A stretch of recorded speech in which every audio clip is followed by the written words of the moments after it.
Hello students, this is Dr. Neha and today we are taking the topic of research.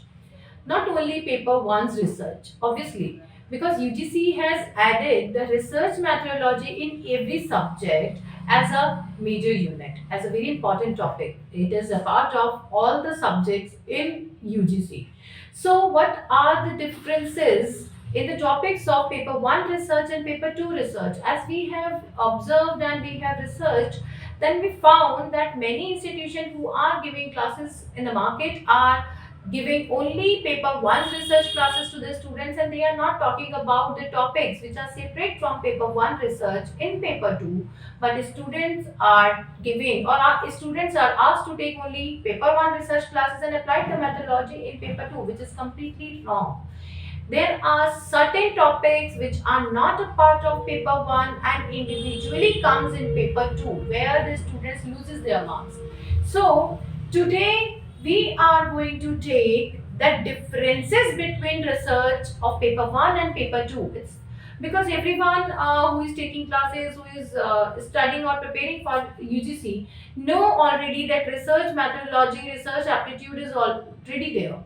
But guys, do concentrate, do understand that what are the topics being given to you. In paper 1, it is research aptitude. In paper 2, it's research methodology. That is a difference.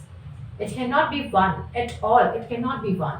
Okay, so let's just start because I have received many queries of the student. I have received around 2000 questions from the students that what are the differences, how to apply researches, how to do researches, how to read research methodology for UGC. So because many students are doing PhDs with us, so I get to know about the confusion with PhD students, the running PhD scholars are facing. The students who are preparing for UGC are also facing the similar kind of problems. So let's start discuss research of paper 1 and paper 2. I want to, first of all, I want to take the topics. What are the topics come in your research? In your research aptitude, you used to study about hypothesis. What is hypothesis? What kind of, how many types of hypotheses are here? Null hypothesis, zero hypothesis, you have to read about that. क्या कहते हैं hypothesis को हिंदी में? हिंदी में भी students हैं, हमारे Hindi medium के बहुत स्टूडेंट्स हैं, हिंदी लिटरेचर के होते हैं, पॉलिटिकल साइंस के, एडमिनिस्ट्रेटिव पब्लिक एडमिनिस्ट्रेशन के, सोशियोलॉजी के, जो इन चीज़ों को हिंदी में सुनना चाहते हैं। तो परिकल्पना कहते हैं। क्या कहते हैं हम हाइपोथेसिस को? परिकल्पना। परिकल्पना के अंदर क्या क्या चीज़ें आती हैं, कितने तरीके की होती है, उसे कैसे सिद्ध किया जाता है, हाउ टू प्रूव वो हाइपोथेसिस, वेदर इट्स अ नल और अ जीरो। सो ये सारी मेथोडोलॉजी हमें करनी होती है पेपर 1 में, but that is nothing to do in paper 2। इसका पेपर 2 से कोई लेना देना नहीं होता, उसमें ये क्वेश्चंस आपके नहीं आएंगे। ठीक है, पेपर 1 में और क्या चीजें आती है? पेपर 1 में आपकी हाइपोथेसिस के साथ साथ रिसर्च मेथोडोलॉजी आती है, रिसर्च के तरीके आते हैं, किस तरीके से रिसर्च की जाती है, कितने प्रकार की रिसर्च होती है। ठीक है, action research, survey research and data interpretation, qualitative, quantitative करते हैं। आप ये सारे तरीके के रिसर्चेस को पढ़ते हैं कि हम क्वालिटेटिव पढ़ते हैं, क्वांटिटेटिव पढ़ते हैं, सर्वे रिसर्च पढ़ते हैं, एक्शन रिसर्च पढ़ते हैं, फील्ड रिसर्च पढ़ते हैं। तो इसमें और सब टॉपिक्स आ जाते हैं, किस तरीके से एक रिसर्च को किया जाए, किस तरीके से डेटा कलेक्शन करते हैं, डेटा कलेक्शन के टाइप्स आते हैं। ये सब आपका जो डेटा है, जिस चीज़ के बारे में मैं बात कर रही हूँ, ये सब किसके टॉपिक्स हुए? पेपर 1 रिसर्च के। लेकिन क्या कभी किसी ने पेपर 2 के क्वेश्चन पेपर में ये सारे क्वेश्चंस देखे हैं? नहीं आते, क्योंकि ये एप्टीट्यूड है। रिसर्च के लिए हमें पहले जानना चाहिए कि रिसर्च कितने तरीके की होती है, हाइपोथेसिस क्या होती है, कितने तरीके की होती है, रिसर्च को कितने तरीके से किया जा सकता है, उसकी कौन कौन सी स्टेप्स होती हैं, ये आती है। लेकिन पेपर 2 में क्या है? Research methodology. रिसर्च मैथोडोलॉजी का मतलब हुआ कि जब आप अपने आप को एक रिसर्च में डालेंगे तो आपको ये पता होना चाहिए उसके लिए आपको कौन कौन सी मैथोडोलॉजी आनी चाहिए। ठीक है, सबसे पहले तो हमें, जब हम रिसर्च करते हैं तो हमें ये पता होना चाहिए बिब्लियोग्राफी कितने टाइप से लिखी जाती है। How many types of bibliographies are there? How many, what is bibliography? The writing style of writing references. ठीक है, the style of writing references. References हम कहाँ लिखते हैं? जब भी कोई रिसर्च पेपर लिखते हैं उसके नीचे आते हैं, आपके रिपोर्ट्स के नीचे आते हैं, आर्टिकल्स के नीचे आते हैं, और थीसिस में तो डेफिनेटली आते ही आते हैं। इन सब के अंदर जब हम लेते हैं तो हमें हमारी केवल और केवल बिब्लियोग्राफी से पता लगता है कि थीसिस कौन सी स्टाइल में लिखी गई है। एमएलए स्टाइल में लिखी गई है, एपीए स्टाइल में लिखी गई है, शिकागो रिसर्च स्टाइल में लिखी गई है। ये तीन मेन रिसर्च स्टाइल होते हैं, लेकिन हम इन तीन रिसर्चेस के अंदर से शिकागो को हटा देंगे, क्योंकि शिकागो केवल अमेरिकन स्टाइल में साइंस की रिसर्चेस के लिए काम आता है। तो हमारे पास कितनी स्टाइल्स बच गई? MLA and APA. बहुत सारी यूनिवर्सिटी स्टैंडर्ड एमएलए को फॉलो करते, बहुत सारी यूनिवर्सिटी अब एपीए को फॉलो करती है।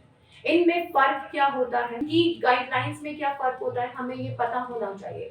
सो फॉन्ट साइज क्या होना चाहिए, इसके अगर टाइटल्स हैं वो कौन से फॉन्ट में होने चाहिए, कौन से स्टाइल ऑफ फॉन्ट में होने चाहिए, कौन से नंबर ऑफ फॉन्ट में होने चाहिए, पैराग्राफ स्पेसिंग कितनी होनी चाहिए, अगर if you are writing a subtitle तो उसका फॉन्ट और उसकी स्टाइल क्या होनी चाहिए, बोल्ड कौन से कैरेक्टर्स होंगे, कौन से नहीं होंगे, कॉमा कहाँ आएगा, इन्वर्टेड कॉमास कहाँ पर आएंगे, आपके कोटेशन मार्क कहाँ पर आएंगे, ब्रैकेट में क्या चीज लिखी जाएगी। These are all can be asked in your research methodology of paper 2। Paper 1 में नहीं आएगा ये क्वेश्चन, पेपर 2 में आएगा। If something is written in bracket, what does it mean? How you will write the name of an author, that will comes in the beginning. After that you have to mark a comma. After the complete name you have to put a full stop. So all these things, first author name, then work name, then publication year, publication details. This is how a research bibliography is being written. There are many symbols, there are many abbreviations which you have to know during your researches. They can ask you about the abbreviations, they can ask you about the simple symbols of researches. If you have used such kind of symbol, what does it mean? Where, like previously I asked you that where come the bracket, where we have to remove the bracket, how to write a references in between the chapter, indentations कहाँ आएंगे, ये सारी चीजें आपके paper 2 के research में पूछी जाती है, ठीक है। Because there you will take the research methodology of only your subject. If you are taking a UGC exam in commerce और management, you have to do the research according to that. So as I told you just beforehand that where the brackets will come, where we have to remove bracket, all these kinds of question will be there in your question paper, and that will definitely confuse you because no one is teaching you how to read or what to read in paper 2 research methodology.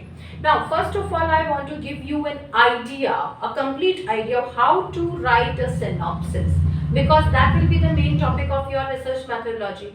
How to write a synopsis? First of all, you have to choose a research question. What is the first step? You can all note down it. First is to choose a research question. What is the research topic you want to take for your researches? So if they ask you what is the first step to start a research in the research methodology, to choose a research question.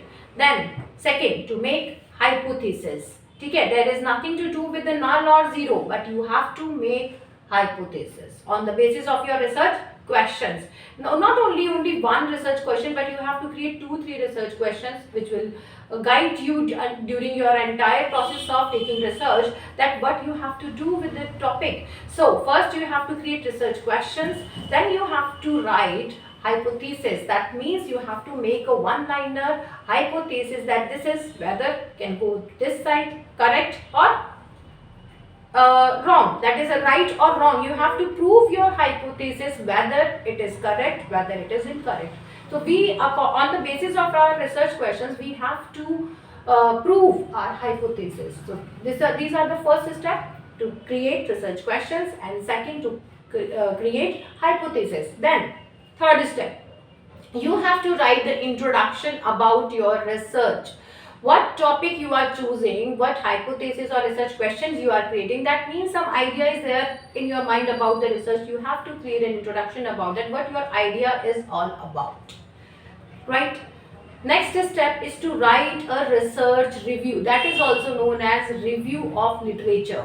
What is the review of literature? Basically, while creating your idea, while giving the introduction about your idea, you must have referred some of the book. ऐसे ही तो दिमाग में idea नहीं आ जाता, आपने कहीं कोई book पढ़ा होगा, किसी राइटर को पढ़ा होगा, उसका कोई कॉन्सेप्ट पढ़ा होगा, तो whatever you have read till now related to your topic, you have to write the references, you have to write the details of these in the review of literature, that what literature you have reviewed or you have read for the topic, for the hypothesis, for the subject you are taking in your introduction or in your synopsis.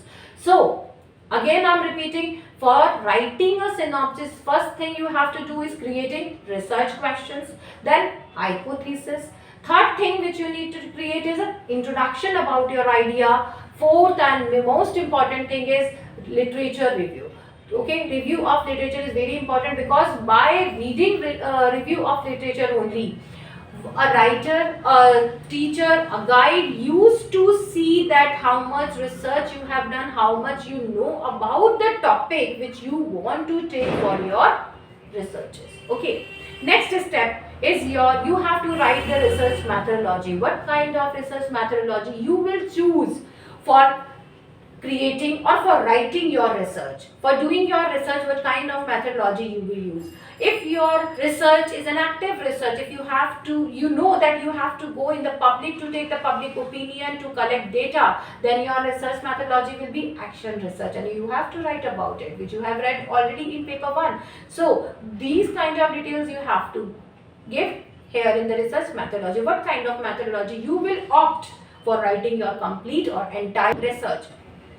After that, chapter wise division. How many chapters or divisions you want in your research? How many topics you have decided in your research? Like for example, you have, I'm just taking a complete example that how to write a research. If you have taken or you have chosen an example that a myth of Eve. What is the myth of Eve? From where the myth of Eve has come? From where the character of Eve has come? What is the reference or relevance of character of Eve? So this is a feminist topic. Obviously feminist or anti-feminist, that can be in both sides. That is a topic. If you are doing a research on that, then first these are the research questions which I have told you. Now what will be the hypothesis? The hypothesis will be that myth of Eve according to Bible and other religions. So that can be a literary, that can be a theologically, any kind of hypothesis it can be. Then I will write in the introduction, the third step, I will write the complete introduction of myth of Eve. What is a myth? What is Eve? How they are relevant? What Bible says? What other mythologies say? So I have to give an entire account of Eve. The 3 steps are clear to you. Now the fourth I said is research review. I have to give the entire idea of the writers whosoever has worked on the theme of Eve, on the character of Eve till now. So till date जितने भी writers ने आज तक ewe के character को study करके उनके ऊपर कुछ भी लिखा है, और अगर मैंने वो पढ़ा है, मुझे वो सबका रेफरेंस यहाँ रिव्यू ऑफ लिटरेचर में देना होगा. Okay. Next step, sixth step, I told you chapter wise summary. Now in the first chapter I want to give the whole or the wholesome idea of Eve. First chapter. Second chapter I want to give a feminist interpretation or a feminist representation of Eve. My chapter second. Anti-feminist representation of Eve or Eve as a satanic character. Third chapter बन गया मेरा. Fourth chapter में I want to give the references of some writer that Eve as a human compilation of a good and evil both. Fourth chapter बन गया, and fifth will be the conclusion. This is the idea which I have given you, how to divide your chapters. This is not a very tough job, but you have to do it. You have to put your energies, you have to put your holistic energy into it. Okay. Now your next step will be, you have to decide that what is your objectives and aims for choosing this topic. So you have to reveal that what are the objectives of taking the idea of Eve, what are the aims of taking the idea of Eve. So you have to write about the objective, that what you want to give to the society, to the readers, to the students and the other scholars by writing the research on this. What are your aims? You have to write about it. Next step after that will be limitations. What are the limitations of your topic? How this topic is good, but it is giving you some limitations. Like for example, the point you wanted to find and is not represent or is not present in the society. So you have to talk about the limitations you are facing during the research. Next point, scope. What are the future scopes of the research? You have to write 10 points of around in these. Last and the final point and the final thing about your paper to research is bibliography. You should know how to write bibliography, which I already taken the first step. I already discussed about the bibliography. So you should know how to write the bibliography according to the format given to you by your university. This is your paper 2 research, and I told you how it is different from paper 1 research. Fine. If you find any other question relevant to or related to your paper 1 and paper 2 topic, you can ping us, you can WhatsApp us, you can call us on the given details. Thank you.